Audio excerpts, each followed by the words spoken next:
whenever I'm set to do some kind of a task that I've that I've predetermined, that I've previously deemed it to be worthwhile, it's super important. It's a task for the greater good. It's for my health. It's for my long-term goals. Every time. No, that's too dramatic. Let's say this. Many of the time, I don't want to do it. What's up with that?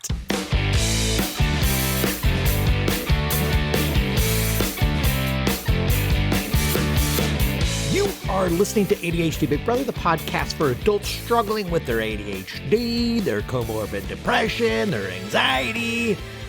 Oh, it's just a hoot. I'm your host and your ADHD Big Brother, Russ Jones. I've got ADHD too. I've got depression as well. It's crap-tastic. So let's learn some stuff. Let's laugh at some stuff. Let's make some commitments to do some stuff. Ladies and gentlemen, here's some stuff. Doing stuff. Oh my God. Welcome to the podcast, you guys. We're going to do some solo episodes for a while, and I'm going to reveal why in the mental health report.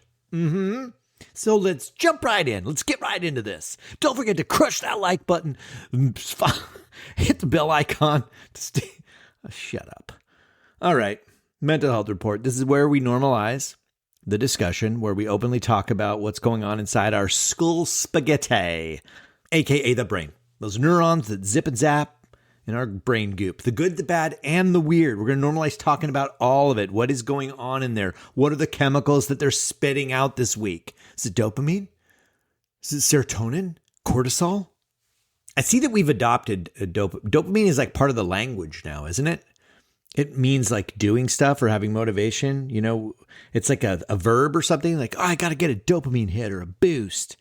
I still can't wrap my head around it. Oh, I get it, but I don't.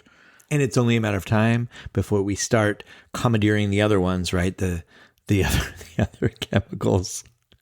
Before you know it, you're going to go to work and it's going to be like, hey, buddy, you got to get that dopamine boost before you go into work because you're going to be taking all those cortisol hits from your boss. If that's the case, I hope when you go home, you've got a good serotonin ritual. I don't know if you can tell, but it's been weird for me this week. So this week, it's not good or bad. It's just weird. I've been feeling very salty this past week. I've got such an oppositional nature sometimes. I was talking to Emily about this. It's frustrating to me sometimes. I do not embrace my relationships and stuff. That's all good. Family, great. Relationships and family, great. I'm just in a mode. I decided to stop doing interviews for a while. In my head, it's forever. I am in my head, I had a huge realization, and I'm never doing another interview on my show ever again. That's how my cranium throws it down. It might not be forever. It might just be for a couple of weeks. But my obligation here, I believe, in the mental health report, it's to share with you guys my skull spaghetti. So this is it. This is me talking to you about my brain. Do you guys ever do that? You make these huge, sweeping decisions. I will say this, though. In my past, these have gotten me in trouble. So I will I'll have this big realization, this big plan, big dream or whatever, and I would throw way too much money at it, and it would tank. And so financially, it would be really hurtful. And, you know, internally, it's always hurtful. But you know what I mean? Nowadays, I'm better at least assessing whether or not this can hurt me, I guess. Like nothing bad can happen in this case. Here's the funny thing about it. I love talking to people. Oh my God. I love it. I love getting interviews. And the interviews I had the past couple of weeks, Mateo Esposito and Lucy Cook, those were freaking awesome. I loved those because I think those guys, I think it's super cool. When people are helping, I really want to talk to them. So I think it's great. My realization was really just, I'm passionately in service of doing stuff, the doing of the stuff. And that's why I started the podcast in the first place. Like, what does it take? I'm a nerd for that. And it's different for all of us. It's different for different things. And when you do stuff, a whole lot of other stuff starts to improve. Relationships improve because now you're following through, doing what you said. Self-esteem, self-confidence improves because now you know how to check things off your to-do list. Stress goes down. Or maybe I should say the cortisol dries up. It's glorious. Life becomes less about trying to remember things and more about having permission to forget them because you have tools in place and now you're using them. That's what I want to get back to talking about. ADHDers, we have a buttload of debilitators that prevent us from doing what we said when we said we were going to do it. There's time blindness, right? We forget when or how much time we have, our working memory. We forget that we said we were going to do it. Sensitivity to rejection. We try to people please. We're scrambling. We feel awful inside because we didn't do it on time or whatever. The distractibility, right? We meant to do it, but something caught our eye and it took us and we let people down. We let ourselves down. We can't motivate for important things that hold no interest, so we can't get started. It feels like starting is something that we'll do later, not now. And we live in stress because that's our fucking superpower. It's operating well under urgency. Yeah, yay, that's a fun superpower. I'm going to wait until I'm on the cusp of letting everyone down, and then that's when you're going to see me shine. Gug. There's a lot of things going against us, am I right? I think I'm right. I think I'm pretty accurate on that one. So that's the stuff I want to talk about. Just you and me. Pull up a chair and let's get into this shit. This is why I bring up other people as the answer when it comes to doing stuff as a newly diagnosed. That's why I bring it up as newly diagnosed. You are newly diagnosed or an ultra frustrated, been diagnosed for a year. My belief is that the biggest lie that we tell ourselves is that we should be able to or we can do it on our own because we know how to do it on our own. We've done it on our own before. We do it, and it just feels incredibly weak to admit that we can't. Doesn't it? Sucks. I don't think it's a big reveal, but I don't do important things without support. I am currently an ADHD coach. I'm successful by my own standards. I can pay my bills and I don't need another job because of the work I do. I am patting myself on the back for that. We have got to recognize and celebrate our wins. But it's not because I magically found the way to not need help. I don't need help, but you do, so here's what you need to do. My ADHD coaching mentor, Dana Rayburn, some of you may have had the pleasure of being in her success club before she retired. She's a good friend, and she would say to me, "You gotta walk the talk, Jones." That's not how she sounds. She smokes a pack of cigarettes a day, and then she would say, "Russ, you gotta walk the talk, Jones. You gotta walk it." I was like, awesome. I took that to heart. And so what that means is I use the tools that I offer, right? I use the Ready, Set, Go thing. I set timers all day long. The system, that PDF that you can buy now, it's a fun acronym. It's how I manage my to-do list and my brain dumps now. But my big walk the talk is other people. Accountability to other people. Get accountability. If you're married, get spousal accountability support. Figure out how to get a friend to support you. Like, I'm not a guru that says like, yeah, this is what you need, so pay me money and get the thing that I don't need. You're all idiots and you need this, but I don't, because I'm done. I'm done figuring out my ADHD. I completed it. I literally built the community that I needed to get my shit done.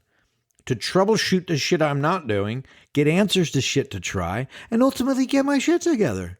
Done and done. Proud to say, I got my shit together. Mostly, I believe. It's gathered around in a pile, at least. It's very organized. I have a little shit pile, but it's together. It's cute. Looks like Chet from Weird Science. Remember that movie?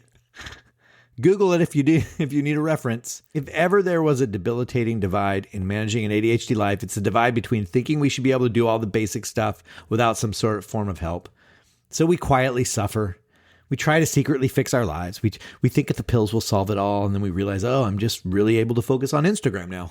I can just play Minecraft really focused for a while. Or we think of it like we cocoon ourselves. We go off and we try to internally change quietly. I'm going to read a book. It's going to say the right thing, and that's going to spark everything, and everyone will see. Or I'm going to watch a webinar that's going to juice me up, or I'm going to watch videos, or I'll spend a lot of time at the drawing board creating a magical system, and that's going to make everything feel right. And then all of a sudden, I'll emerge a butterfly. And people will say, holy cow, he got his shit together. Look at him. That's not that's not how it happens. I have yet to see it happen that way. Maybe I'm wrong. Maybe you're going to cocoon it. If you truly want to get unstuck and consistent, and you want to do it like sooner than, let's say, a decade, how about that? Then lean into the accountability of other people and the challenges, and be cool with the fact. And this is the special ingredient that is missing for a lot of us. Be cool with the fact that you suck at it at first. This is how we are encouraged at ADHD Big Brother. This is our membership, right? Try the approach of expecting yourself to fail. It is assumed. You suck at this. No biggie. No biggie. We all suck at this. Come suck with us anytime. But this time, your suckitude, it's not an affirmation that you can't do shit. It's a data point of something that doesn't work. And with non-judgmental curiosity, which is so much easier to do in a collective or with a coach or with a non-judgmental partner, that's how you iterate. Keep going. You find the obstacle. What got in the way? I just didn't feel like it. Great. Oh, let's peel that onion a little bit. Tell me more. And you make plans or commitments to eliminate them, and you keep trying. This is not done alone. Certainly not for someone who has a lifetime of telling themselves that they suck. And of course they fail because nothing ever works and blah, blah, blah. Okay, so you're a person that fails at everything you try when you're trying to fix your ADHD. Bring that to the shop with us and let's tinker with the lug nuts there. Maybe this will help. Okay, so here, I'm going to... Okay, maybe this will help. This is me. This is me. This is my impersonation of me sharing how I'm walking my own talk. How about that? These are the following things that I'm getting accountability with in my own membership. Because I'm like I said, I'm in there every single day. I'm receiving the same benefit of accountability that I'm giving. My current efforts that require accountability are with my health, always with my health, oh my God, and with my spiritual practice. So for me, that's meditating formally, ass on the zabuton cushion. The thing that I will absolutely let myself down on are those things. Exercise, absolutely. Eating things that are healthy, absolutely I will let myself down. So in our daily accountability club, I'm currently doing what's called the Fork Yeah Challenge, which is a commitment for me to give up crackers and chips and to eat healthy snacks. That's my daily commitment in there. And I'm doing pretty good at it. It keeps the effort top of mind, and I'm non-judgmentally curious when I eat a bready thing because it's a challenge I'm in. So I'm paying attention.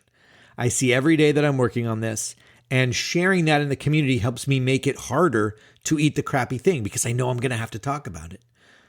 Also, we had a community member who struggled with alcohol. And a few of us jumped in and we created a no alcohol for 30 days challenge. I joined because I suck at moderation too. No one would ever have an intervention for me. It's not that bad. But if there was alcohol in my place, I'll have a drink or 2 or 3 every day until it's gone because I'm always in the mood. And then a couple other members joined and we are currently almost at 6 months of no alcohol on a 30-day challenge. We just kept going. And there have been plenty of times when I've wanted to have a whiskey. Oh my God, would that not have been the funnest? But I knew that I'd have to report to the group that I had alcohol. They would have been like, oh, hey man, it happens. What's the plan? You gonna jump back in or what's the deal? No judgment. But I would have felt bad, so it helped me. Other people, just by being there, help. They have no assignment, no work to do. They are helping me just by virtue of existing in that capacity. How awesome is that? And that is the thing that allows me to opt to suffer in the moment as opposed to suffering later and being like, man, I can't believe I did that. But I will tell you, I don't ever regret having chosen not to drink. I have never looked back and thought, God, I can't believe I didn't drink yesterday. I wish I would have drank yesterday. That's never happened, ever. I always feel good afterwards. It's literally this is only about how do you get through suffering in the moment? Because man, every time in the moment, it's like, oh my God, life is boring and stupid and sucks. Why am I giving up all the joy in my life? That's really the brain will just throw out all the stops. So these are the things I'm working on. Also, we have a challenge in our membership called We Win Together. That's created by another member. You declare a few things that you will achieve that week. It is a commitment to those playing. The goal is to complete 12 weeks of doing things that we say we're going to do. They vary up. They get different every time, but we declare it and then we have to do it. And if anybody doesn't do the thing they committed to that week, everybody goes back to week 1. So we have to win together. And we're currently in season 2, which means, yeah, suckers, we went through 12 weeks and did it. Took us a few weeks to get our training wheels off, but man, that's you stick with it. And you feel the feeling. We've had a couple of people who have either forgotten or didn't get around to, or they couldn't do the thing. And oh my God, they feel so bad that they have to send everyone back to week 1. And guess what? Yeah, that's fine. You can feel bad. Feeling bad that's probably the normal reaction, but you're in a safe place that nobody truly is like, oh, you're a piece of shit for letting us all down. That's not how it goes. It's like, yeah, that sucks. That feels awful. All right, let's go. Let's get back into it and let's do it. It's not about not having the feeling. You know what I'm saying? It's about not getting swept away in it and then running away and then being gone and then like giving up.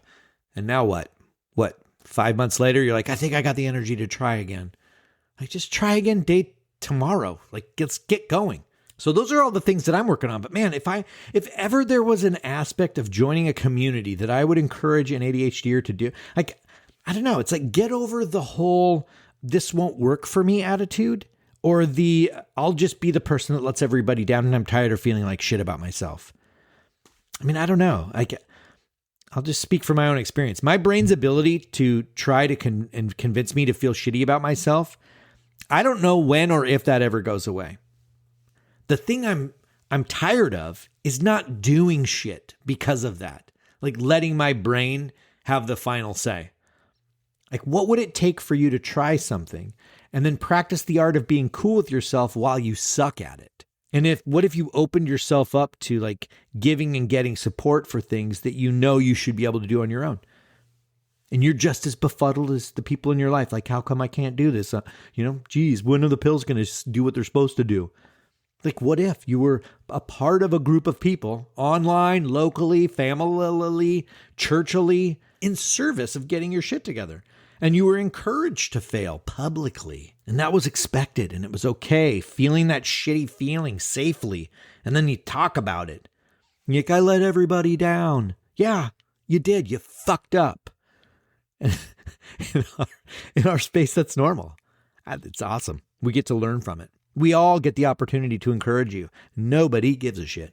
Nobody holds a grudge. You get to safely learn from an ADHD struggle. How cool is that? To finally do stuff. Or to keep at a thing until you cobble together your unique way. I see a lot of people in our community piecing together their way to do a thing. Super cool to watch. Rather than waiting for all these dang internal conditions and motivations to feel right, rather than spending hours and hours binging videos or podcasts, there has to come a point in time when we stop learning and we start implementing. And how do we implement? How do we do things that suck? What does it take for you to exercise on Thursday? I'll tell you exactly what it takes for me. For me, it requires my community, obviously. It requires members throwing challenges at my face. Mick. It requires me determining a time of day that I've pre-looked at and I've seen that there's no appointments. It takes putting that in the calendar as an appointment, Thursday from 2 to 3 p.m. I currently don't need a reminder, but if I ever missed that appointment, I would then implement a reminder the next day. And it takes declaring to members of my community, and it takes me putting it in my We Win Together challenge. So in the moment, at Thursday at 2 p.m., I know I have to do a workout or I will be screwing over a bunch of people. And on top of that, how embarrassing for an ADHD coach to mess up. Stakes are high, baby. That is a lot of scaffolding in place for one simple workout. Do we think that we are supposed to feel weak about that? Or maybe I just accept the fact that I want to fucking work out and get healthy. So I'm going to stack the deck in my favor. And it's a lot more fun to include other people. Like, what's the alternative here? How many pages in my journal before I exercise? Or how many systems can I cobble together before it feels right to exercise? There has to be a point in time when we take action. At some point, the doing of the thing has to occur, right? And with ADHD, you could do years of mindset shifting. You could go to the mountains, you could meditate with the floating yogis, you could listen to every motivational speaker known to man, and still not exercise on Thursday because it didn't feel right. No consequence in the immediate. You just say, I'll do it tomorrow. I'm going to start tomorrow. With every intention of honoring it tomorrow. But tomorrow, it's just another today waiting to happen. This has been your long-winded ramble to plead with you to make other people an integral part of your ADHD skill building journey. Can you do that? Okay. You're going to need to use other people. Okay. The offering, really, the product here is if you're not somebody that can cobble together your own crew of support, we have one ready to go. People are chomping at the bit to support your journey, myself included. You join our membership. It's guided. I'll walk you through it. You get a free coaching call with me too when you're done onboarding. I want you to succeed here. So we can at least get your compass pointed. I could show you how to use the community platform for your specific stuff, and I can introduce you around, show you where the bathrooms are. And that's it. That'll do it. If you guys have any questions, comments, concerns, reach out. I'm around. Go to ADHDBigBrother.com/contact Russ. Or you just go to the website. You'll see it. Contact me up there. Reach out. Go click on all the free stuff. And with that, I just really hope you have a good week. I really do. And maybe I won't be as salty next week. Let's find out. Maybe I'll put a little more pepper into the mix. We'll see what happens. All right. Have a good week. Later.